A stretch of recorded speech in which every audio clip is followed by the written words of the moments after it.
Before the Marines ever saw the M2 flamethrower, before they understood how a weapon so terrifying could become the difference between living and dying, they first learned what it meant to attack a Japanese bunker without it. The Pacific in 1942 and early 1943 was not a battlefield built for human beings. It was a world of choking humidity, tangled vines, knee-deep mud, and an enemy that knew how to turn every inch of ground into a death trap. On islands like Guadalcanal, New Georgia, Bougainville, and later Tarawa, Japanese engineers carved tunnels into hillsides, buried bunkers beneath layers of coconut logs and sand, and built firing slits barely wide enough for the muzzle flash of a machine gun. These positions were nearly invisible until they erupted in fire, and by then, Marines were already falling in the open. Marines who fought in those early months understood that the jungle was only half the enemy. The other half was the architecture of Japanese defense. A single bunker could hold up an entire battalion. The Japanese Type 92 machine gun, known for its slow, rhythmic beat, could pin down a whole company with a few bursts. Snipers hid in trees. Riflemen waited behind trapdoors carved into the jungle floor. Mortar crews fired from tunnels that twisted dozens of yards underground. Every position seemed to be connected to another. You could silence one bunker, only to have two more open fire from different angles. In these conditions, without a flamethrower, the only way to take a bunker was to crawl toward it under fire. Marines had to work in teams. One would sprint forward a few feet while another covered him. Then the next man would move. Inch by inch, they crept through mud and brush, knowing that one mistake, one rise of the head above a log, could end everything. When they reached the bunker, they would toss grenades, or try to jam a block of TNT into the firing slit. Sometimes it worked. Often the Japanese would throw the explosives back. Other times, the Marines simply could not get close enough. Too many men were cut down before they reached the opening. Reports from the Solomon Islands showed casualties that shocked officers back in Washington. Entire platoons were wiped out trying to silence a single strongpoint. At times, Marines charged a bunker again and again because there was simply no other option. This was where the phrase, one-way charge, became part of their vocabulary. It described an attack that had almost no chance of survival but had to be attempted anyway. The bunkers were built to force exactly that choice. On Guadalcanal, Marines learned the cruelty of this reality early. While fighting around the Matanacao River in late 1942, they faced networks of bunkers dug into hillsides. Some were so well camouflaged that men did not notice them until the earth in front of them spat fire. Marines who crawled forward with satchel charges were often killed before they could pull the fuse. Others managed to get close but lacked the angle to deliver the explosive where it needed to go. Time and again, squads were pinned down by one or two machine guns hidden in wooden and earthen armor. Commanders watching their men disappear into the green maze knew something was wrong.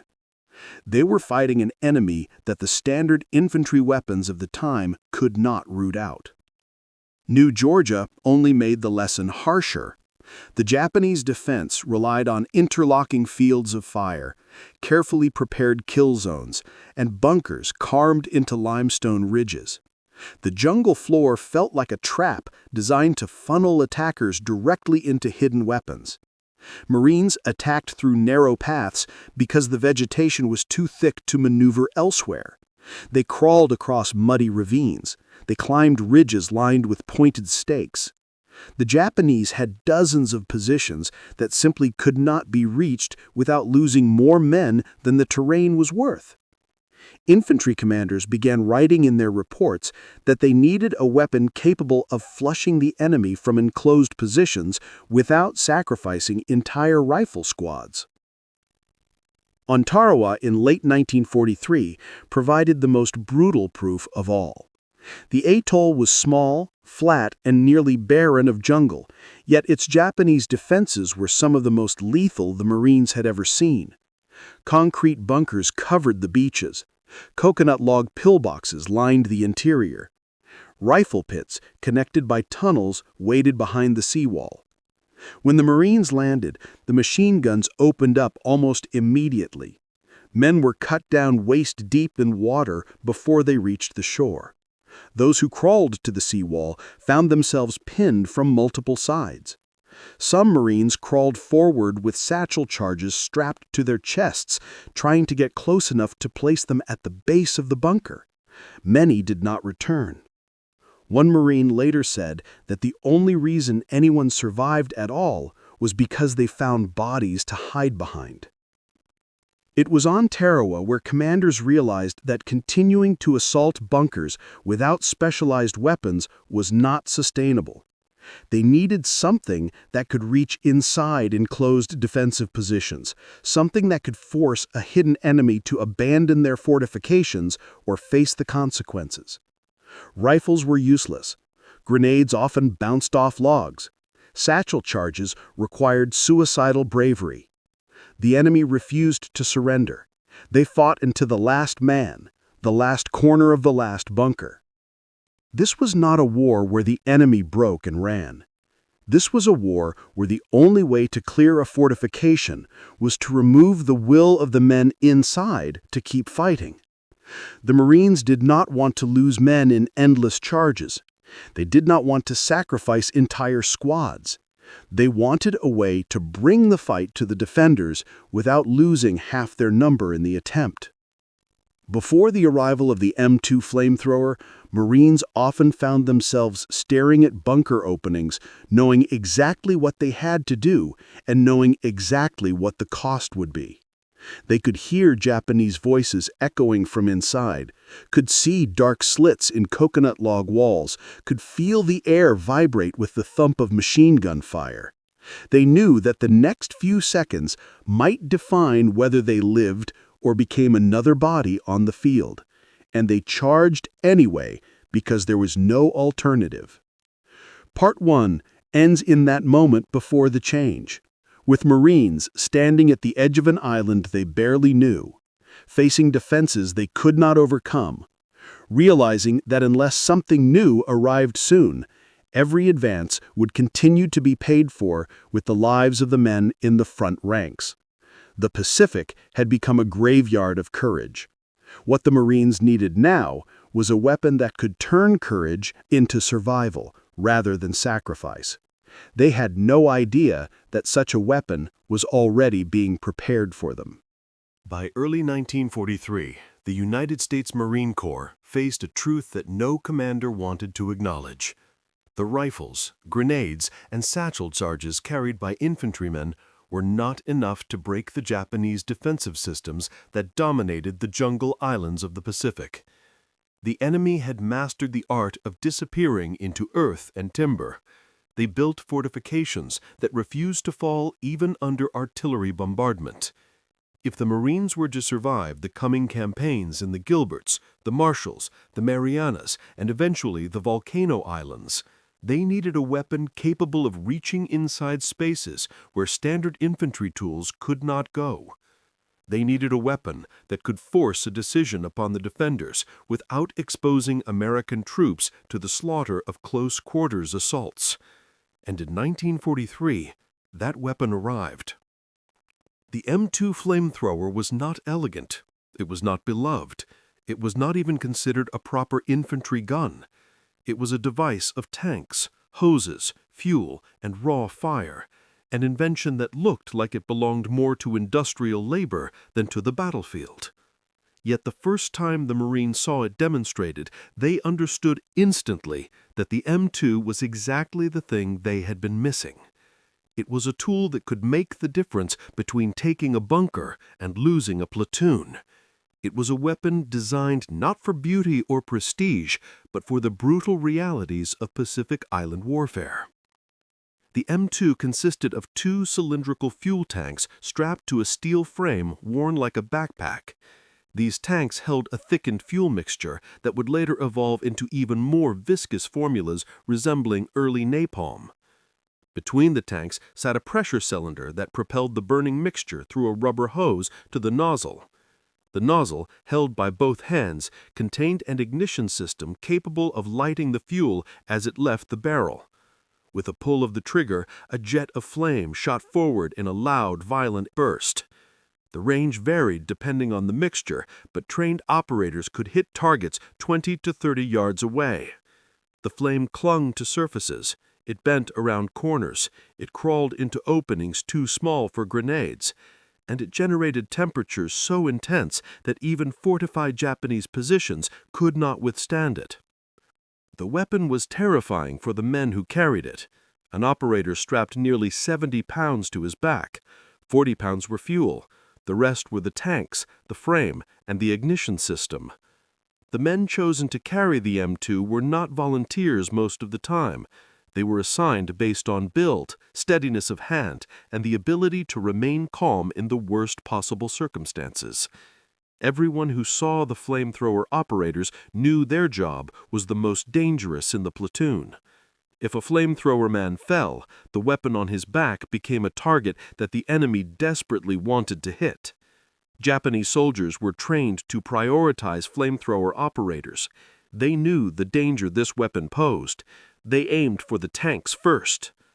Despite this, the Marines who operated the M2 understood its importance. They knew that their weapon could save lives on a scale that rifles and machine guns simply could not match. For the first time, infantrymen had a tool that could sweep defenders out of underground tunnels without requiring a direct assault. The flamethrower produced two effects. The first was physical. The intense heat and expanding gases created pressure inside enclosed spaces that made it impossible for defenders to remain. The second was psychological. A burst of flame roaring into a bunker broke the resolve of even the most determined fighters. Japanese soldiers who refused to surrender under any circumstances would leave their positions when fire forced them out. In doing so, they exposed themselves to Marines waiting outside. The M2 did not merely kill, it compelled movement. It transformed static defenses into vulnerable ones. When the first batches of M2 units arrived in the Pacific, Marines trained on them with a mixture of awe and unease. The nozzle required control. The tanks had to be secured. The ignition system had to be checked meticulously. Everything about the weapon felt volatile, as if one wrong motion could turn the operator into a torch. But the men learned its rhythms. They practiced aiming. They learned how to adjust the pressure and burst duration. They memorized the sound it made when the fuel mixture burned properly. They watched sheets of flame roll across sand targets and wooden mock bunkers, and for the first time since Guadalcanal, they felt a sense of possibility. One Marine wrote in a letter home that the M2 looked like a demon's backpack, but felt like a gift sent straight from heaven. Another described watching a training demonstration and realizing that this was the one tool that could keep his squad alive in the thick jungles ahead. Marines had never feared enemy fortifications more than they did in 1942. They had never felt more vulnerable. The arrival of the M2 changed that. It gave them a weapon that flipped the equation. But the M2 was not simply a response to battlefield needs. It was the product of American engineering trying to solve a tactical nightmare. The Army and Marine Corps had tested earlier flamethrower designs, including models that were unreliable or too short-ranged. Engineers pushed for greater pressure capacity, more consistent ignition, and a composition of fuel that would burn longer and stick to surfaces. By 1943, after dozens of refinements, the M2 was finally ready. It became the standard flamethrower used across the Pacific. Once in the field, its importance became evident almost immediately. Commanders began integrating flamethrower teams into assault formations. Riflemen protected the flamethrower operators as they advanced. Machine gunners laid down suppressive fire. Engineers used explosives to breach outer barricades, allowing the flamethrower men to reach the firing slit or bunker entrance. Each action revolved around the moment when the flame operator stepped forward. The Pacific War was about to enter its most brutal phase, with islands like Saipan, Tinian, Iwo Jima, and Okinawa waiting ahead. In those battles, the M2 would prove not only its lethality, but its ability to save thousands of Marines from suicidal assaults. But in 1943, as flamethrower operators strapped on the heavy tanks for the first time, they had no idea how critical their role would soon become. Part 2 ends with the rising awareness among Marines that the M2 was not a weapon of cruelty, but a weapon of survival. They would need courage to use it. They would risk their lives every time they stepped forward. But with this tool on their backs, they no longer had to face the impossible odds of bunker assaults armed only with rifles and grenades. For the first time, they held a weapon that could turn the battlefield in their favor. The war ahead would test them in ways they could not yet imagine, but the M2 had given them something priceless, a chance to live. The Marines who carried the M2 flamethrower into battle lived with the truth few others understood. Every step they took placed them at the center of two competing forces. Behind them were the men whose lives depended on their success. In front of them were Japanese fortifications so deadly that no rifle squad could break them without terrible loss. Between those forces, carrying nearly 70 pounds of fuel and steel, walked the flamethrower operator. He was the man everyone looked toward when a bunker refused to fall. He was also the man most likely to die before the mission was done. Flamethrower operators did not move the way riflemen did. A rifleman could crouch and weave. A machine gunner could drop flat and vanish into cover. But a flame operator carried a metal frame that rose high above his shoulders. The tanks clanged. The hose dangled. The weight pulled against his balance with every stride. In the jungle, the equipment snagged vines and branches. On volcanic islands, the tanks scraped against rocks. Every sound felt like a beacon. Every movement felt like exposure. The men who carried the M2 were painfully aware of this. They called themselves walking targets. Despite this, they kept going, because the alternative was watching their friends die trying to do a job that only fire could accomplish. Many flamethrower operators were assigned, not volunteers, but over time something changed. They became proud of their role, not because the weapon inspired admiration, but because it created possibility where none have existed. They were the ones who could give Marines a chance to advance without losing half a platoon. They were the ones who could turn an impregnable stronghold into a manageable objective. They carried fire because someone had to, and because they knew that without them, more Marines would fall. In training, flamethrower men learned how to move with their burdens. They practiced sliding into cover with the tanks pressed close to their backs. They trained on how to crawl without exposing the pressure cylinder. They memorized the hiss of proper ignition and the sputter that signaled a fuel blockage. But nothing prepared them for what awaited on the battlefield. The first time a flamethrower operator walked toward a Japanese fortification, he felt the weight as something more than metal. It felt like destiny or doom. On Saipan, a young flamethrower operator named James made his way toward a coconut log bunker that had stopped two entire squads. Machine gun fire raked the ground. Snipers fired from the trees. Engineers had tried twice to get explosives close enough to the firing slit. Both attempts failed. Now James moved forward, bent low, the nozzle steady in his hands. He could feel the tanks vibrating with each heartbeat. Every burst of enemy fire made him flinch. But he kept moving, inch by inch, until he was close enough to feel the heat radiating from the bunker's firing slit. Then he pulled the trigger. The roar of the M2 drowned out the battle. A jet of flame shot forward, arcing into the opening. Within seconds, the bunker fell silent. His squad advanced.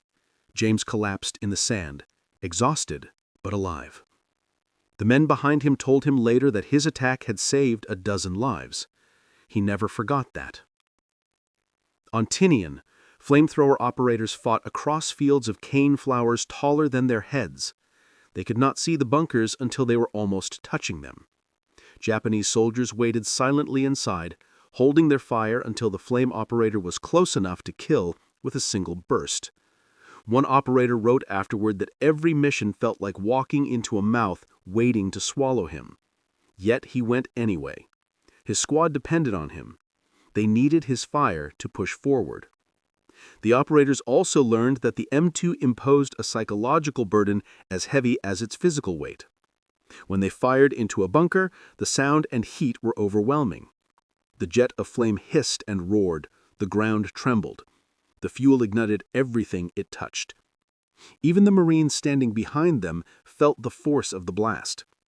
Some flamethrower operators spoke quietly after the war about the things they saw when the fire cleared. They carried those memories for the rest of their lives, but they also remembered the men who survived because of their actions. That balance between horror and salvation defined their role. Japanese soldiers knew the danger a flamethrower posed to their fortifications. They targeted flamethrower operators first. Some snipers waited specifically for the man carrying the tanks. Others launched sudden charges to kill the operator before he could fire. The operators understood this. They moved differently because of it. Riflemen often formed protective screens around them. Machine gunners laid suppressive fire ahead of them. Engineers cleared paths. The flame operator became the center of the assault formation. On volcanic islands like Iwo Jima, the danger increased tenfold. The Japanese garrison lived in a fortress of underground tunnels, caves, and pillboxes. Marines could hear the enemy talking beneath their feet. Rifle fire alone could not reach them. Grenades disappeared into openings, only to be tossed back out. Satchel charges sometimes succeeded, but required suicidal exposure.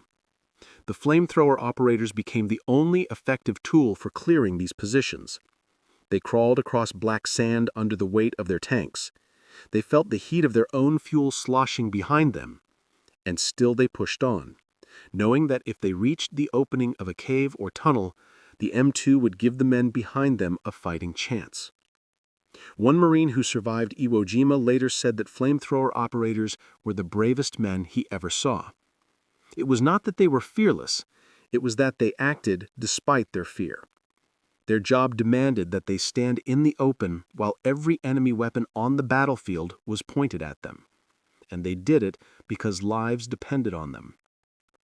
Part 3 ends with the image of a flamethrower operator at dusk, sitting on the ground with the tank still strapped to his back, sweat and dust streaking his face, hands trembling from adrenaline.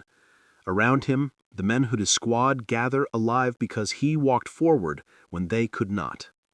He is exhausted, he is shaken, but he is still breathing. And tomorrow, he knows he will have to do it again. By the end of 1943, the M2 flamethrower had become more than a new piece of equipment. It had become a turning point. The Pacific Campaign was entering its most brutal and decisive phase, and with every new island, the Japanese defenses grew stronger, deeper, and more complex. Concrete bunkers replaced wooden ones. Tunnel networks stretched for hundreds of yards. Firing ports were narrowed to the width of a fist. Fields of fire overlapped so precisely that a single Marine lifting his head might be hit from 3 angles at once. In this environment, the M2 was not simply helpful, it was essential. Without it, the casualty lists would have swallowed entire battalions. Tarawa was the first great demonstration of this truth. The landing beaches were raked with fire from reinforced concrete blockhouses. Machine guns, mortars, and rifles poured bullets into every approach. Earlier assaults had shown how impossible it was to reach these positions without catastrophic losses. But once the flamethrowers were brought forward, everything changed. A single burst of flame poured into a bunker forced Japanese defenders to abandon their posts. Marines who had been trapped for hours behind the seawall suddenly found openings to advance. The M2 did not win Tarawa alone, but without it, the price would have been far greater. Marines began to understand that the weapon they feared was also the one keeping them alive. The lesson carried directly into the battles of the Marianas. On Saipan, bunkers were carved into volcanic rock and reinforced with timber, coral, and concrete. Some were connected by tunnels so deep that grenades and satchel charges barely scratched them. Rifle squads spent entire mornings pinned down by a single position that refused to break. Only when a flamethrower operator managed to reach the opening did the tide shift. Once the flame entered the dark interior, defenders who had resisted grenades and machine gun bursts were forced into the open. Riflemen waiting outside cut them down. In these moments, Marines saw the true value of the M2. It did not have to destroy a bunker to neutralize it. It only needed to make the defenders move. Tinian showed the same pattern. The island was smaller but more heavily fortified than Saipan. Japanese positions were woven into fields of sugarcane, hidden behind stone terraces, and layered into hillsides. Flamethrower teams became the centerpiece of every assault formation. Riflemen protected them, machine gunners provided overwatch, engineers cleared paths. Everything revolved around the moment when the flame operator stepped forward. Marines began referring to this as the break point, the instant when a seemingly impossible position suddenly became vulnerable. It was a moment created by fire. But nowhere did the M2 prove more essential than on Iwo Jima. The island was a fortress built from volcanic ash and black lava rock. Japanese defenders lived in a labyrinth of tunnels with firing ports that covered nearly every inch of the terrain. Rifle fire was almost useless. Mortars could not reach the deepest chambers. Grenades bounced off narrow openings. Even satchel charges often failed to deliver decisive results. Only flame could reach into the twisting interior of the caves. Flamethrower operators on Iwo Jima became some of the most important men on the battlefield. They crawled across sand that burned their hands. They closed distances that no one else could cross. They directed jets of fire into pillboxes that had resisted hour after hour of direct assault. Marines recorded the transformation in their after-action reports. They wrote that without flamethrowers, the advance would have stalled on the beaches. They wrote that entire companies would have been wiped out trying to clear caves manually. They wrote that the M2 made possible what no other weapon in their arsenal could achieve. One officer stated bluntly that flamethrowers were worth more to the assault than tanks on many parts of the island.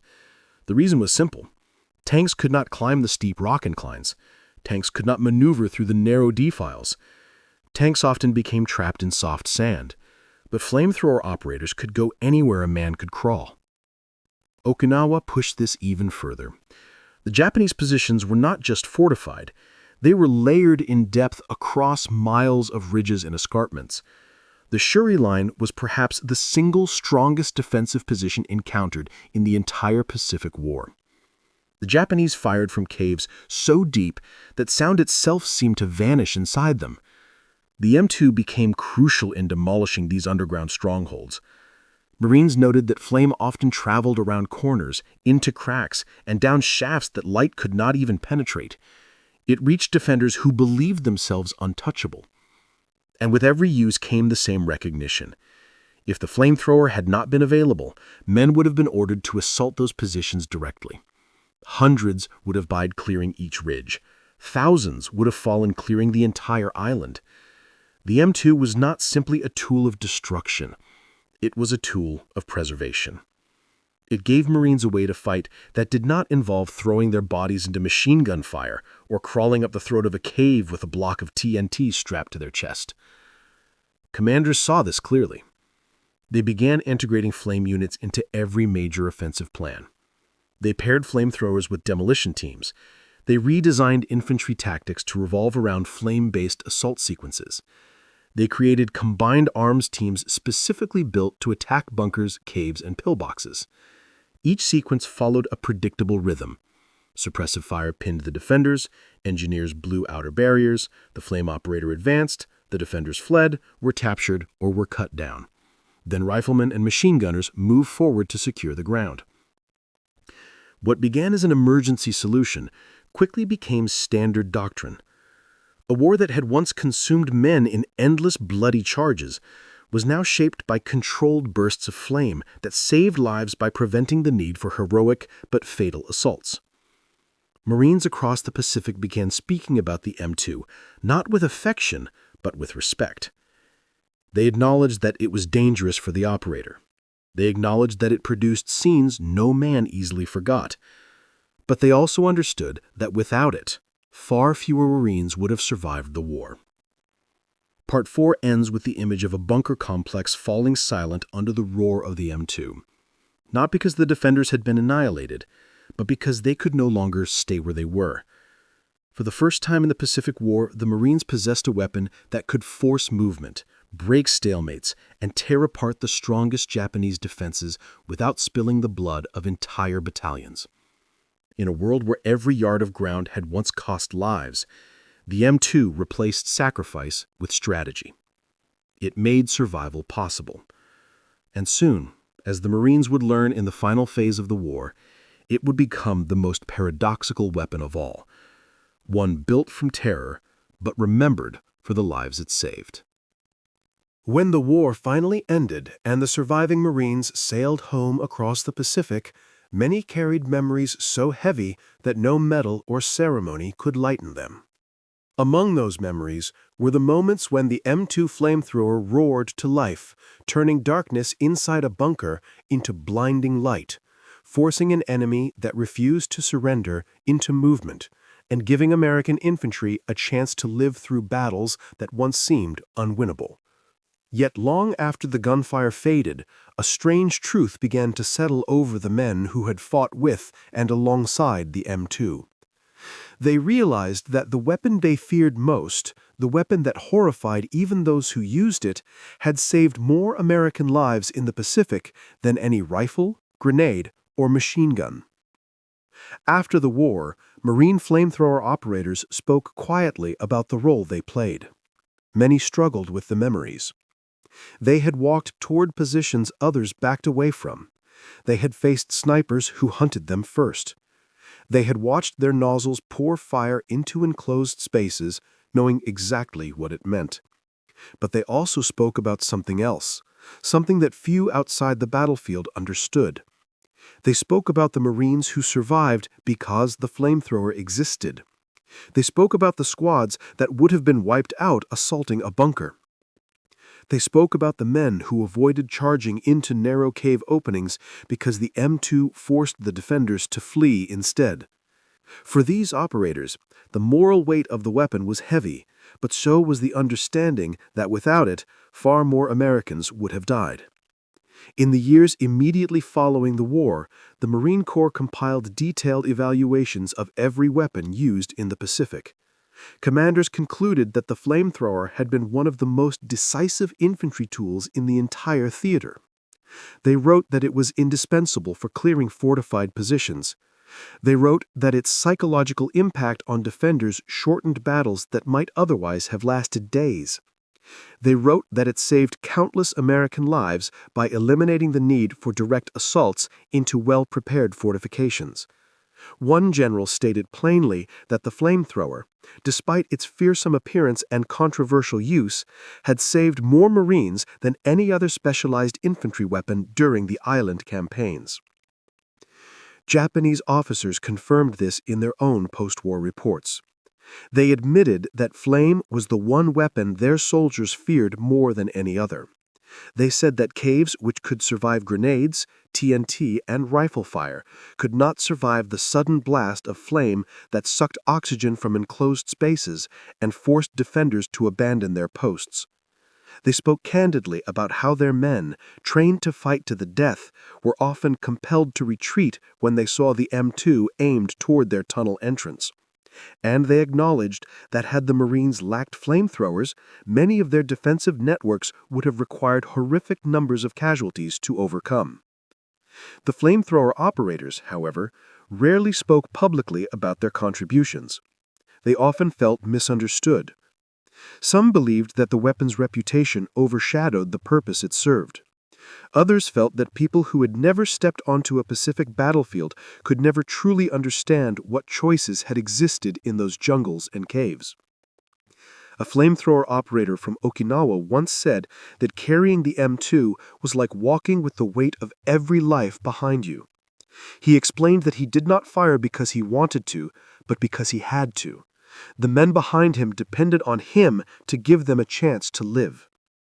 Another Marine explained that the M2 was not a weapon of aggression, it was a weapon of necessity.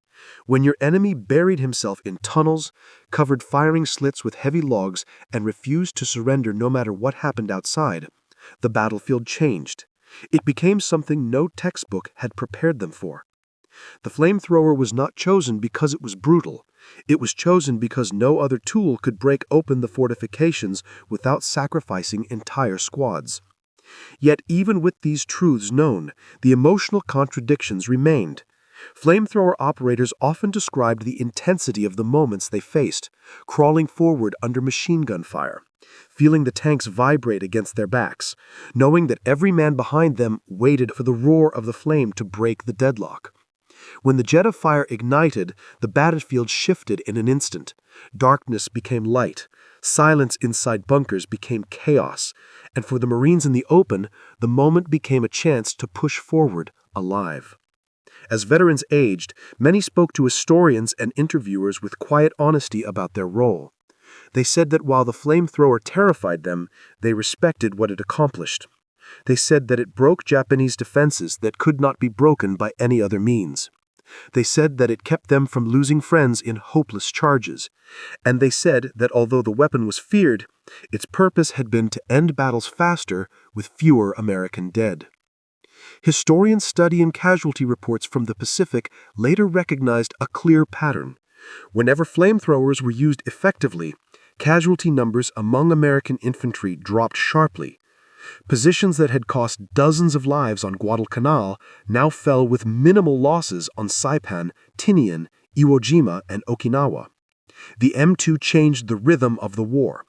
It turned previously impossible assaults into achievable objectives. It broke stalemates without requiring blood sacrifice.